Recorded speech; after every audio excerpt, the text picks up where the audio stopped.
Jadi kalau kita sudah senang nih, senang melihat orang lain, senang melihat orang lain mendapatkan kebahagiaan, terus kita minta kepada Allah, ya Allah, hamba bahagia orang itu mendapatkan anugerah darimu, turunkan pula kebahagiaan itu kepada hamba.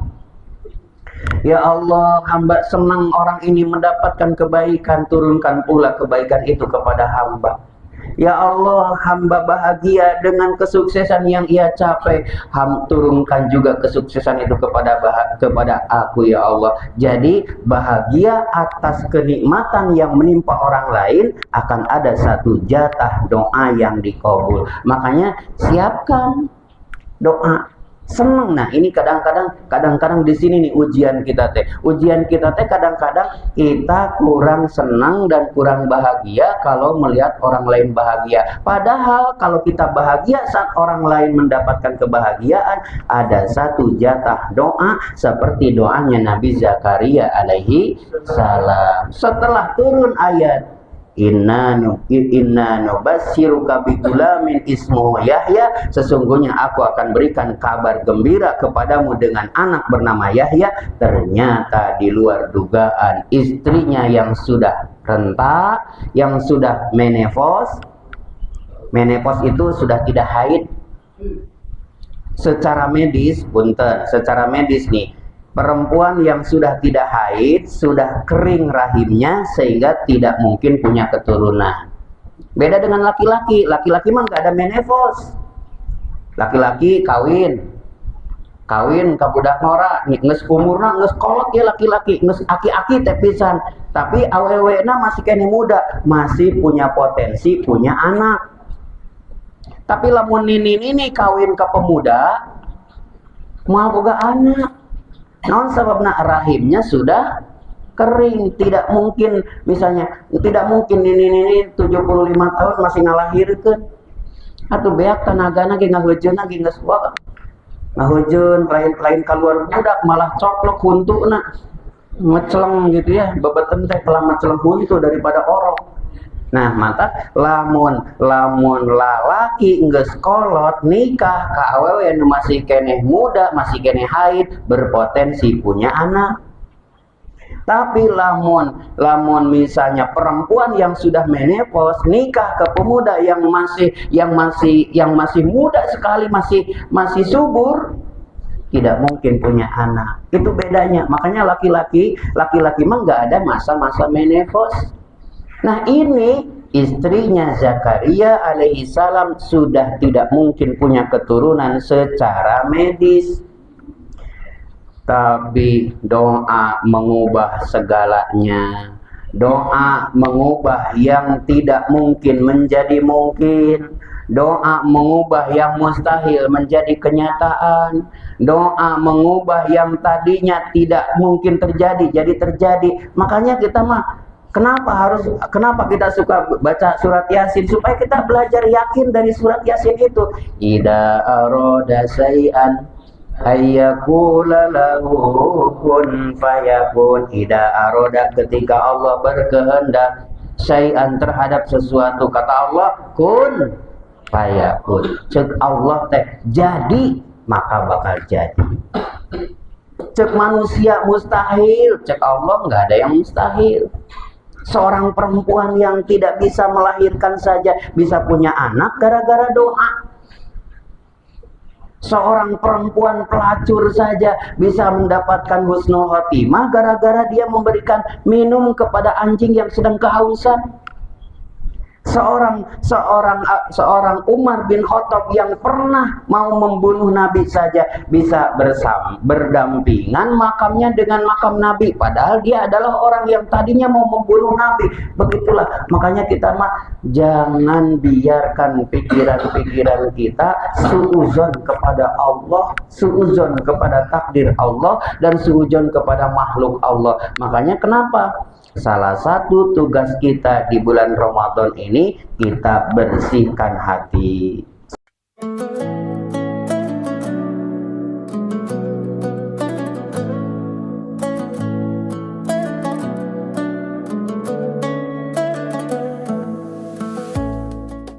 Warahmatullahi wabarakatuh.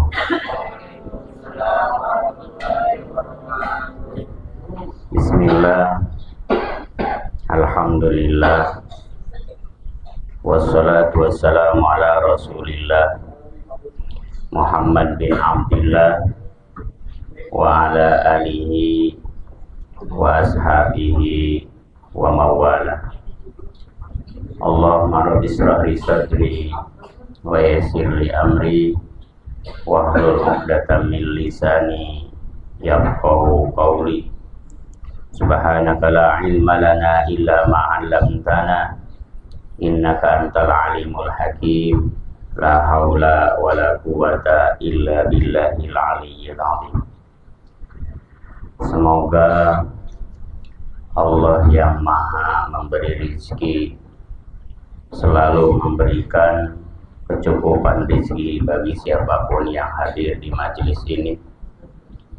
Semoga Allah yang maha penyayang menurunkan kasih sayangnya kepada siapapun yang Allah hadirkan di tempat ini. Juga semoga Allah yang maha mengatur, memberikan jalan keluar dari setiap masalah yang kita hadapi dengan kasih sayangnya. Sholawat salamnya senantiasa tercurah, terlimpah kepada suri tauladan yang mulia, Nabi Agung yang terakhir, Khatamin Nabiyyin, yakni Habibana wa Nabiyana Muhammad Sallallahu Alaihi Wasallam. Para hadirin, saderek sadayana, para sepuh, para ibu, bapak, kali para santri, Allah Subhanahu wa Ta'ala telah menciptakan kehidupan ini penuh dengan ujian. Ujian terkadang datang kepada kita dari hal-hal yang sangat sederhana dan yang paling dekat dengan diri kita. Nabi Yusuf diuji oleh saudara-saudaranya sehingga di usia muda belia dia harus terpisah dengan ayah keluarganya gara-gara menghadapi kedengkian dari kakak-kakaknya. Nabi Ayub alaihissalam harus kehilangan anaknya yang dicintai, hartanya yang dikumpulkan, dan keluarganya yang dibangun habis seketika pada saat musibah datang, kebakaran rumahnya, wafat anaknya, meninggal istrinya, dan hancur tubuhnya oleh penyakit yang hampir 17 tahun. Nabi Ayub kehilangan kesehatan. Nabi Ibrahim alaihissalam dia harus diuji oleh ayahnya yang kreator berhala, padahal dia adalah seorang nabi, Sayyidul Anbiya, Abul Anbiya, bapaknya para nabi. Bahkan Nabi Muhammad Sallallahu Alaihi Wasallam diuji oleh pamannya Abul Ujah bin Abdul Muttalib, diuji oleh kehidupannya yang sangat sulit. Orang-orang Mekah mengusir dirinya, membenci dirinya. Begitulah gambaran hidup kita akan diuji oleh orang-orang yang dekat dengan kita, oleh keadaan yang menimpa kepada kita. Tapi Allah memberikan kabar gembira kepada kita, walanabluwannakum bisay'in minal khawfi wal ju' wa naqsi minal amwali wal anfusi was samarat wa basyyiris sabirin alladzina idza asabatuhum musibah qalu inna lillahi wa inna ilaihi raji'un. Allah berfirman, sungguh kami akan menguji kalian bisay'in dengan sesuatu, minal khawfi dari rasa takut, waju rasa lapar, wa naqsi minal amwal kekurangan harta, kehilangan pekerjaan, tidak ada penghasilan, wa naqsi minal amwal wal anfusi kehilangan orang-orang tercinta, ditinggal wafat suami, ditinggal wafat ibu bapak, ditinggal wafat keluarga inti. Wasamarot, kehilangan buah-buahan, panen gagal, usaha hancur, kesehatan mundur, itulah salah satu ujian.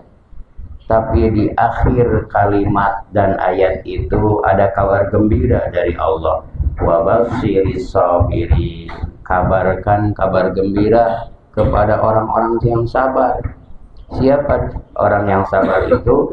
Alladzina idza asabathum, yaitu ketika menimpa kepada mereka musibah, qalu, hati mereka mengatakan, innalillahi wa inna ilaihi raji'un. Kita ini dari Allah dan akan kembali kepada Allah. Allah mudahkan kita, datangnya dari Allah. Allah sulitkan kita, datangnya dari Allah. Kalau kita belajar yakin semua takdir yang menimpa kepada kita datangnya dari Allah, terus kenapa harus marah dengan takdir ini? Karena dua-duanya dari Allah. Dua-duanya datang dari yang kita cintai, yaitu Allah. Wa basyiris sabirin, kabarkan kabar gembira kepada orang yang sabar. Orang yang sabar itu ketika dia ditimpa musibah, maka segera hatinya meyakini bahwa musibah ini datangnya dari Allah, dan hanya Allah yang bisa menghentikan, hanya Allah yang bisa mengembalikan, hanya Allah yang bisa menyembuhkan. Diuji dengan kekurangan, Allah yang akan mencukupkan. Diuji dengan kesakitan, Allah yang akan menyembuhkan. Diuji dengan kegelisahan, Allah yang akan menenangkan. Diuji dengan kesulitan, Allah yang akan memudahkan. Berarti kalau kita belajar yakin semuanya datangnya dari Allah, satu-satunya jalan adalah segera merapat, mendekat kepada Allah. La taqnatu mir rahmatillah. Jangan berputus asa dari rahmat Allah. Kita kalau sedang terkena musibah, seolah-olah yang paling menderita di dunia ini cuma kita sendiri.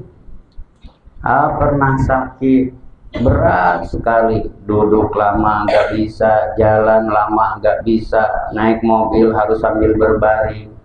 Tapi di sisi lain harus tetap menjaga pikiran, perasaan, tidak suudzon kepada Allah. Dari sekian pengalaman sakit itu, datang ke rumah sakit, ternyata penyakit yang ada derita cetek, kecil, sederhana. Sampai di rumah sakit, ada yang diamputasi, ada yang sudah berpuluh-puluh tahun melawan penyakit kankernya. Ada yang sudah diamputasi tangannya, kakinya, bahkan ada yang sudah tidak bisa berbuat apa-apa. Begitu melihat orang-orang sekitar musibahnya lebih besar dari diri waktu itu, bersyukur kepada ya Allah, terima kasih Engkau telah menguji dengan sakit ini. Ternyata lebih banyak orang yang menderitanya lebih berat. Bukan berarti kita bersyukur melihat orang kena musibah, bukan. Tapi kita belajar bersyukur bahwa musibah yang Allah berikan kepada kita tidak sendiri. Jangan ujuk-ujuk kalau kita dikasih kesulitan. Ya Allah, kenapa saya dikasih kesulitan? Kan saya suka ibadah, kan saya suka sholat, kan saya menjaga ibadah. Kenapa saya dilarang maksiat tapi Engkau uji kami dengan masalah ini? Jangan begitu. Boleh jadi dengan kesulitan yang kita lakukan, kita terhindar dari kemaksiatan. Boleh jadi dari kekurangan yang Allah uji kepada kita, kita terhindar dari keburukan. Ada orang-orang yang dikasih kemudahan, kadang-kadang terjerumus dalam maksiat. Orang-orang yang korupsi, rata-rata orang kaya. Orang-orang yang korupsi rata-rata orang yang punya jabatan. Orang-orang yang menurut kita enak, mobil mewah, rumah megah, jabatan tinggi, kita hanya takjub saja di balik layar itu. Mereka ternyata punya kehidupan yang lebih berat. Kenapa? Tidak ada kebahagiaan seseorang yang mendapatkan hartanya dari cara yang salah. Kemarin kita sudah contohkan. Sederhana aja, dosa itu jangankan besar, kecil aja membuat kita gelisah. Seorang ibu melihat di saku celananya ada dompet, di saku celana suaminya ada dompet, di dalam dompetnya ada uang, uangnya enggak besar, ada 150 atau 200, diambil tanpa sepengetahuan suaminya. Suaminya nanya, "Ma, ini uang kemana?" Enggak tahu, padahal diambil sama ibunya. Padahal uang itu kecil, dan seorang istri wajar ngambil uang dari suaminya karena suaminya adalah bagian dari keluarganya. Dia yang mencari nafkah, suami yang mencari bertanggung jawab, istri yang harus masak, harus nyuci, jaga rumah, ngasuh anak, wajar dia ngambil. Tapi karena ada sedikit kesalahan yaitu bohong, bohongnya membuat dirinya gelisah. Nggak enak kalau bertemu, nggak nyaman, takut ketahuan. Itu dosa kecil. Coba bayangkan orang yang ngambil uang rakyat misalnya, yang miliaran, yang korupsi, emang nyaman hidupnya? Enggak. Emang enak tidurnya? Enggak. Boleh jadi di tengah kekaguman kita kepada harta yang mereka miliki, mobil yang mereka miliki, rumah yang mereka miliki, di balik itu mereka gelisah hidupnya. Jadi hadirin jamaah rahimakumullah, ini ngasih salah satu kunci untuk kita nih, untuk tetap bersyukur, untuk tetap bersabar. Kan al-imanu nisbani, iman itu dua bagian.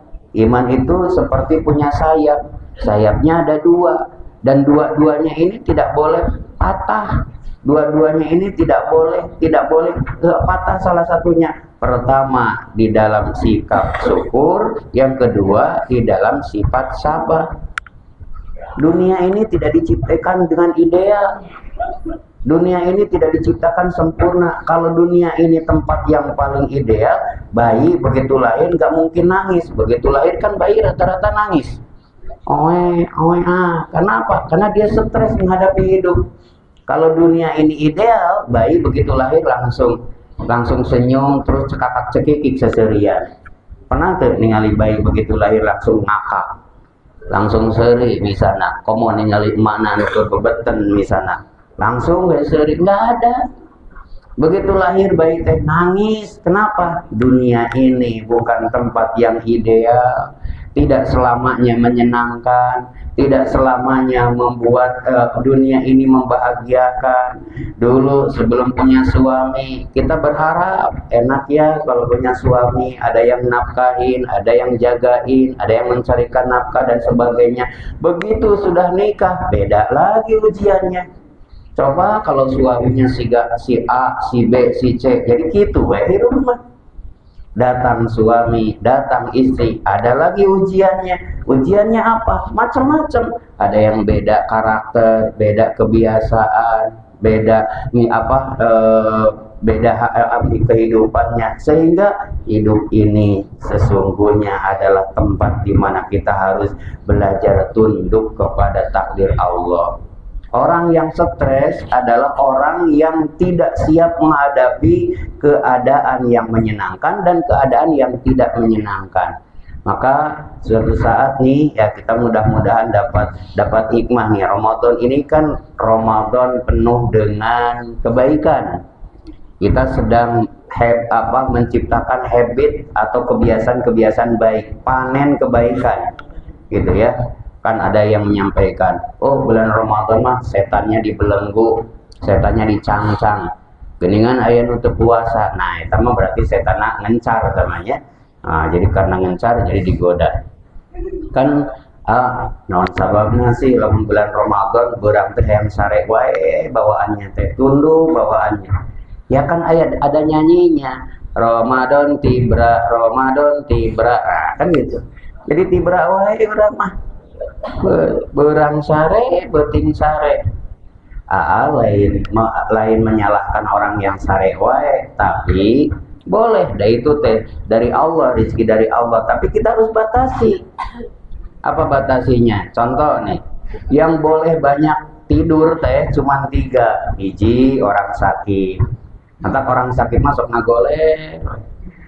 Orang sakit gebulutungan, lulumpatan, itunya orang sakit. Nu kadua bayi mah boleh begitu borojo dibedong sare wae, malahan lamun udang wae dicarekan kumaha teh Iya budak teh udah wae cenah orok teh.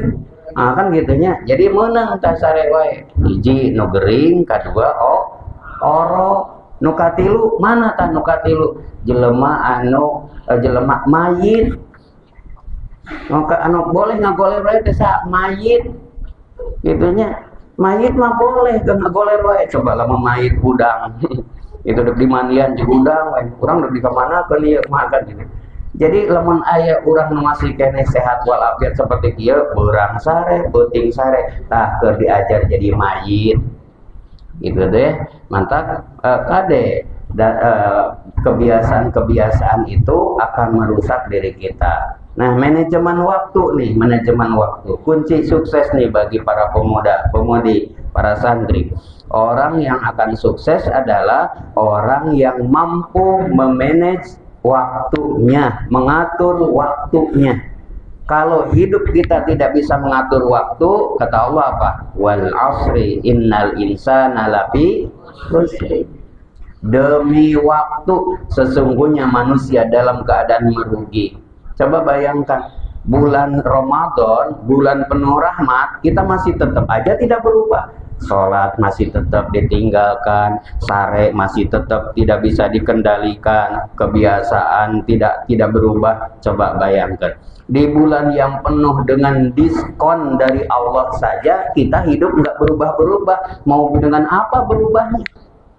Makanya ayo, mumpung masih ayat berapa hari nih kita puasa, udah seminggu ya, dari Kemis ke Kemis nih, sudah 8 hari. Mumpung masih ada sisanya 22 hari lagi, gunakan semaksimal mungkin. Ramadan ini adalah bulan di mana hari-harinya melampaui kebaikan dari hari-hari yang di luar bulan Ramadan. Dalam satu tahun ada 365 hari, dan yang terbaik itu 30 hari ini. 30 hari yang ada di bulan Ramadan akan mengalahkan 365 hari di luar bulan Ramadan. Ayo, yang ingin dicukupkan kebutuhannya, minta. Makanya selalu anjurin ke santri, beberapa menit menjelang azan maghrib, ayo duduk menghadap kiblat, berdoa, berzikir, minta kepada Allah. Karena waktu menjelang maghrib itu waktu yang diijabah, waktu yang dikabul doa. Jangan ngabuburit, gitu ya. Boleh ngabuburit, tapi nanti misalnya sekitar jam 4 boleh ngabuburit ya, jam 4 boleh cari takjil, tapi 10 menit menjelang maghrib duduk bersimpuh dalam keadaan berwudu, munajat sama Allah, minta sama Allah. Kalau selama 30 hari ini seharinya kita minta sama Allah minimal 10 kali, berarti dalam satu bulan Ramadan kita sudah minta kepada Allah 300 kali. Nggak mungkin 300 kali kita sama Allah terus Allah nolak semuanya, nggak mungkin. Anak kecil nih kalau ingin jajan, mah yang jajan teu dibere wae. Kedua kali, mah yang jajan teu dibere wae. Katilu kali, mah yang jajan bari ceurik, langsung indungna teh mere duit. Nah, begitulah kira-kira ketuk pintu langit dengan doa yang terus-menerus kita minta sama Allah. Maka beberapa menit menjelang maghrib teh, kalau tidak ada pekerjaan, kalau tidak ada kesibukan, dalam keadaan sudah berwudu, syukur-syukur bisa baca Quran dulu, terus kita berdoa, ya Allah, Engkau yang maha kaya, Engkau yang maha memudahkan. Saya sedang menghadapi kesulitan ekonomi, ya Allah, anak-anak butuh biaya, rumah tangga butuh kecukupan. Turunkan keberkahan rizki yang Engkau cukupkan, Engkau berikan dan Engkau turunkan. Ya Allah, Engkau maha tahu. Di bulan-bulan seperti ini kebutuhan kami banyak. Engkau juga yang maha mencukupi. Hamba tidak tahu dari mana arah rizki itu akan datang, tapi hamba yakin Engkaulah pengatur rizki yang paling terbaik. Mohon cukupkan rizki hamba. Jadi kita teh kayak curhat sama Allah. Karena kalau kita sudah terbiasa curhat sama Allah, ngomong sama Allah, keluh kesah sama Allah, menandakan kita teh punya 3 ciri nih. Pertama, orang yang sering curhat kepada Allah rata-rata dia dekat dengan Allah nih, kita nih. Kita nih kalau ada masalah curhat ke orang, pasti orang yang dipilih untuk curhat itu pasti orang itu dekat. Yang kedua, kita baru berani curhat kepada orang yang dikenal. Kepada orang yang tidak dikenal nggak mungkin kita curhat. Misalnya, mak bermasalah rumah tangganya, tiba-tiba tukang sayur dipegat. Mang, tadi orang dek curhat, nggak mungkin. Pasti dicari nih orang yang dia kenal, orang yang dia percaya. Bayangkan, orang yang sering curhat kepada Allah punya 3 ciri. Dia dekat kepada Allah, dia yakin kepada Allah, dia percaya kepada Allah. Ini yang terjadi kepada Siti Maryam. Dalam kisah Siti Maryam, tahu Siti Maryam? Perempuan, bukan nabi, bukan rasul, tapi Allah angkat derajatnya dan Allah catat namanya di dalam Al-Quran. Ada surat Maryam. Siapa Siti Maryam itu? Siti Maryam ini masih dari keluarga Ali Imran. Dalam Al-Quran itu bukan Al Imran, bukan, tapi Ali Imran. Ali Imran itu apa? Keluarga Imran. Siapa Siti Maryam? Siti Maryam itu seorang perempuan dari keluarga atau dari keluarga Ali Imran ini. Nah, beliau adalah perempuan suci yang dijaga kesuciannya oleh Allah, tidak pernah tersentuh oleh satupun laki-laki di muka bumi ini. Ahli ibadah, ahli tahajud, tidak pernah melakukan keburukan dan kemaksiatan. Dia berada di mihrab. Mihrab itu bagian kecil khusus tempat ibadah. Pada saat Nabi Zakaria masuk ke mihrabnya Siti Maryam, Nabi Zakaria kaget. Kenapa? Karena Siti Maryam ini nggak pernah keluar, nggak pernah cari uang, nggak pernah ke pasar, tapi makanannya selalu tersedia tuh di mihrabnya. Makanannya lengkap, buah-buahan, makanan. Teman sekurang memberikan cemilan 10-11. Nah, kan gitu ya. Orang makan kadang-kadang sok buka teh, nu enak-enak teh seperti laba-laba kan. Terus denon karar itu lagi. Nabi Zakaria kaget. Ini orang nggak pernah keluar rumah, nggak pernah ke pasar, nggak pernah belanja, tapi setiap kali masuk ke mihrab selalu ada makanan di sampingnya. Nabi Zakaria penasaran. Siti Maryam itu punya amalan apa sih sampai makanannya yang datang kita makan, kalau tidak keluar, tidak beli ya tidak ada kan? Siti Maryam enggak. Dihadirkan makanannya, didatangkan makanannya, bukan makanan yang dicari, tapi makanan yang datang ke hadapan Siti Maryam, dan makanannya itu lengkap. Ketika ditanya, Allah yang menurunkan rezeki, Allahu razaqakum bighairi hisab, Allahu yarzuqukum bighairi hisab, Allah yang memberikan rezeki tanpa hitungan. Nabi Zakaria begitu mendengar bahwa rezeki itu betul-betul dihadirkan oleh Allah, didatangkan oleh Allah, tidak melalui beli, tidak melalui keluar, tidak melalui datang ke pasar, tapi rezekinya yang didatangkan. Lalu Nabi Zakaria minta kepada Allah. Minta apa coba? Rabbi habli minas salihin. Karena kebutuhan Nabi Zakaria ingin punya anak. Nabi Zakaria itu punya sudah rumah tangga, sudah tua, istrinya sudah menopause sudah tidak haid, sudah tidak menstruasi, bukan mencretnya.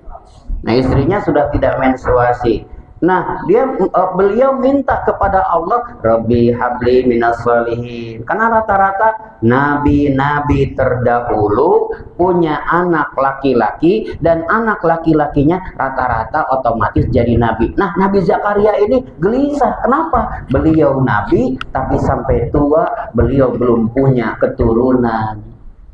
Minta kepada Allah, bahagia mendengar Siti Maryam yang dicukupkan kebutuhannya. Akhirnya apa? Akhirnya Nabi Zakaria minta kepada Allah keturunan, dan Allah jawab. Saat itu juga tidak nunggu lama, tidak nunggu bertahun-tahun, langsung Allah jawab doanya, dan Allah berikan kabar gembira kepada Nabi Zakaria. Apa kata Allah? Ya Zakaria, Inna nubassiruka bi gulamin ismuhu Yahya. Wahai Zakaria, sungguh kami berikan kabar gembira kepadamu dengan anak laki-laki bernama Yahya. Ternyata rahasianya doa diijabah ternyata. Pertama, kalau ada orang yang mendapatkan kesenangan, kita harus ikut senang.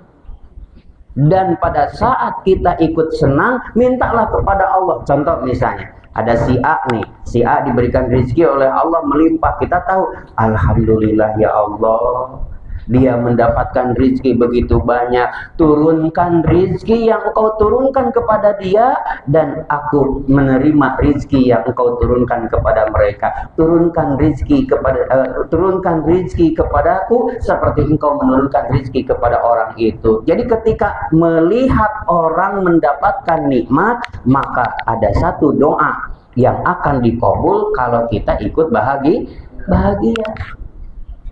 Susahnya kita mah kalau orang lain bahagia teh kita yang susah. Orang lain yang senang kita yang bengek. Gitu ya. Misalnya orang lain beli kulkas, kitanya yang meriang. Begitu teh dikerok awakna teh gambar pintu kulkas.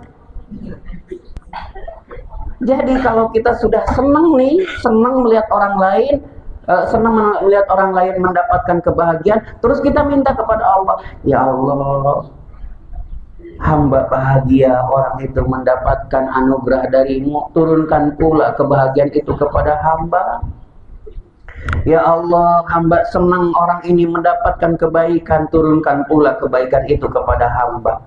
Ya Allah, hamba bahagia dengan kesuksesan yang ia capai, turunkan juga kesuksesan itu kepada aku ya Allah. Jadi bahagia atas kenikmatan yang menimpa orang lain akan ada satu jatah doa yang dikabul. Makanya siapkan doa. Senang. Nah, ini kadang-kadang di sini nih ujian kita teh. Ujian kita teh kadang-kadang kita kurang senang dan kurang bahagia kalau melihat orang lain bahagia. Padahal kalau kita bahagia saat orang lain mendapatkan kebahagiaan, ada satu jatah doa seperti doanya Nabi Zakaria alaihi salam. Setelah turun ayat Inna nubassiruka bi gulamin ismuhu Yahya, sesungguhnya aku akan berikan kabar gembira kepadamu dengan anak bernama Yahya. Ternyata di luar dugaan, istrinya yang sudah renta, yang sudah menopause itu sudah tidak haid. Secara medis nih, perempuan yang sudah tidak haid, sudah kering rahimnya sehingga tidak mungkin punya keturunan. Beda dengan laki-laki. Laki-laki mah nggak ada menopause. Laki-laki kawin ka budak nora, geus umurna geus kolot ya laki-laki, geus aki-aki teh pisan. Tapi awewena masih kene muda, masih punya potensi punya anak. Tapi lamun nini kawin ka pemuda, mau boga anak. Naon sababna rahimnya sudah kering, tidak mungkin misalnya, tidak mungkin ini 75 tahun masih ngalahirkeun. Atuh beak tanagana ge ngahejeun ge geus wa. Ngahejeun lain keluar budak malah coklok huntuna. Meceleng gitu ya, bebeten teh telah meceleng huntu daripada orok. Nah, mata lamun lalaki geus kolot nikah ka awewe nu masih keneh muda, masih keneh haid, berpotensi punya anak.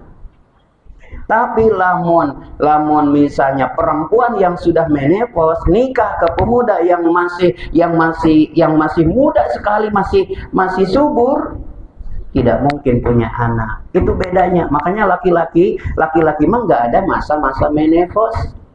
Nah, ini istrinya Zakaria alaihi salam sudah tidak mungkin punya keturunan secara medis. Tapi doa mengubah segalanya. Doa mengubah yang tidak mungkin menjadi mungkin. Doa mengubah yang mustahil menjadi kenyataan. Doa mengubah yang tadinya tidak mungkin terjadi jadi terjadi. Makanya kita mah kenapa kita suka baca surat Yasin? Supaya kita belajar yakin dari surat Yasin itu. Idza arada syai'an ayyakula lahu kun fayakun. Ida aroda, ketika Allah berkehendak syai'an terhadap sesuatu, kata Allah kun fayakun. Cek Allah teh jadi, maka bakal jadi. Cek manusia mustahil, cek Allah nggak ada yang mustahil. Seorang perempuan yang tidak bisa melahirkan saja bisa punya anak gara-gara doa. Seorang perempuan pelacur saja bisa mendapatkan husnul khotimah gara-gara dia memberikan minum kepada anjing yang sedang kehausan. Seorang Umar bin Khattab yang pernah mau membunuh Nabi saja bisa berdampingan makamnya dengan makam Nabi, padahal dia adalah orang yang tadinya mau membunuh Nabi. Begitulah, makanya kita jangan biarkan pikiran-pikiran kita suuzon kepada Allah, suuzon kepada takdir Allah, dan suuzon kepada makhluk Allah. Makanya kenapa?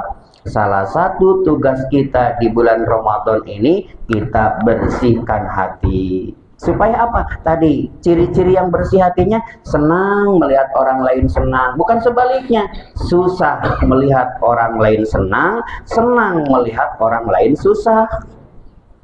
Kalau masih ada susah melihat orang lain senang dan senang melihat orang lain susah, SMS namanya tuh ya. Nah, berarti kita butuh dibersihkan. Makanya sehabis sholat minta kepada Allah, ya Allahumma nawwir qulubana binuri hidayatika kama nawartal arda binuri samsika. Ya Allah, berikanlah cahaya kepada hati kami seperti Engkau memberikan cahaya kepada bumi ini dengan mataharimu. Coba tinggali matahari. Seandainya nih, maaf ya, malam itu ketika matahari tidak bercahaya, kita butuh listrik. Berapa juta watt kita butuh listrik kalau hidup kita malam terus. Tapi dengan adanya cahaya matahari, hampir 12 jam kita bisa menjemur, bisa beraktivitas tanpa menggunakan listrik. Betapa pentingnya cahaya itu. Cahaya teh boro-boro loba saeutik we manfaat. Contoh, lagi aliran nih. Di rumah lagi aliran, listrik lagi mati total.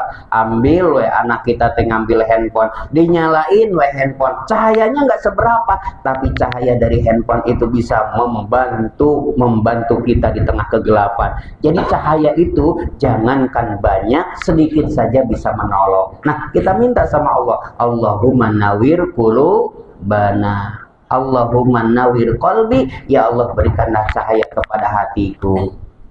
Kama nawartal ardo, seperti Engkau memberikan cahaya kepada bumi ini, binuri samsika abadan abada, dengan cahaya mataharimu selamanya. Jadi para jamaah rahimakumullah, kira-kira seperti begitu. Mudah-mudahan ya Allah cahayai hati kita dengan hidayahnya, Allah sembuhkan hati kita dari penyakitnya, dan Allah berikan kepada kita dengan kemudahan darinya. Barakallahu li wa lakum.